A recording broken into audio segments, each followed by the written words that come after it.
Amahoro y'Imana, nshuti z'Imana n'ubuzima, nongeye kubasuhuza mbifuriza ibyiza nabiseguraho ko ntabashije kuboneka muri iyi minsi ishize. Aka kanya rero nifuje kongera kubaganiza ako gatobe kajya kandyohera.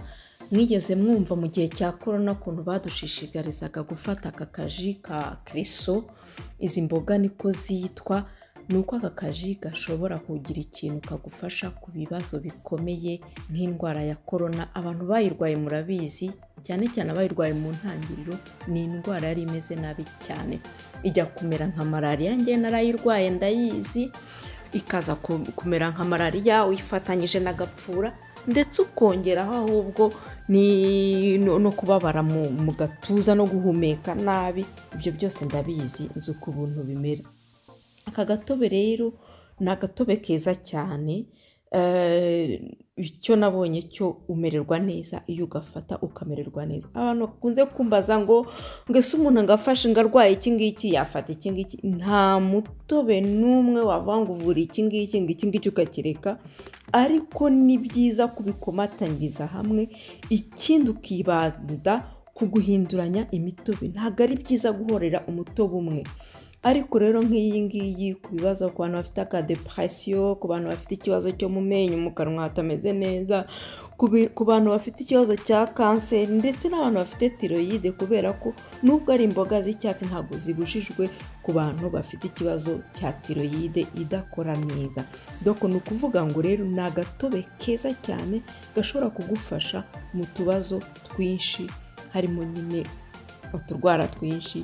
Ariko kandi nanone ntabwo ari ako gufata buri gihe, urahinduranya ugafata n'izindi. Twagiye tuzibereka kuri uru rubuga, hariho amaji atandukanye, hariho imitobe itandukanye, kandi imitobe y'imboga. Icyo ugomba gufata ni imitobe y'imboga. Imbuto dushyiramo nizo kugira ngo biryohe, ariko ubundi unabishatse rwose ntiwazanishyiramo, cyane cyane ku bantu bagira ikibazo cy'isukari itabasha kubamerera neza, ku bantu bafata umutobe bakabyibuha, cyangwa ku bantu bitamerera neza. Tuvuge nk'abarwayi ba diyabete, nk'abafite indwara y'isukari nk'uko maze kubivuga, bakirinda gushyiramo imbuto. Ntacyo bitwaye rwose. Ukashobora kwibaza uti se kutarya imbuto ntabwo byangiraho ingaruka? Nta ngaruka n'imwe byakugiraho, kubera ko imboga zisimbura imbuto cyane. Ntiribyo gusa, zisimbura imbuto, zishobora no gusimbura ibirayi n'ibyo bijumba n'ibyo bitoki n'ayo mateke n'ibyo biki byose. Hari abantu benshi bagenda bagira ikibazo, ugasanga hari igihe isukari iba yarakubayemo nyinshi, umubiri ntubashe no gusiporuta na gakeya. Ibyiza rero urayihorera burundu, ukategereza igihe uzabasha kugera ku ntego zawe, ubashe gukira iyo diyabete, ubashe kugera ku biro byawe, ukongera ukaba watangira. Ntabwo bivuze ngo byagucitse umunsi umwe ngo urahita uvuga uti byapfuye. Ntabwo bipfa, urongera ugatangira, ukongera ugatangira. Akaji kararyoha rero, kagizwe nyine n'izo kriso, kakagira n'aka oranje katari ngombwa. Ikindi nashyizemo ni akarade. Gutunganya no koza mu mubiri ni akantu kabikora neza. Ukibuka buri cyumweru ugahindura ji, ukoza imboga zawe neza, kubera ko ni ibibazo, ukabigenza neza, ukabikora neza, ukakanywa, ukongera ukamererwa neza.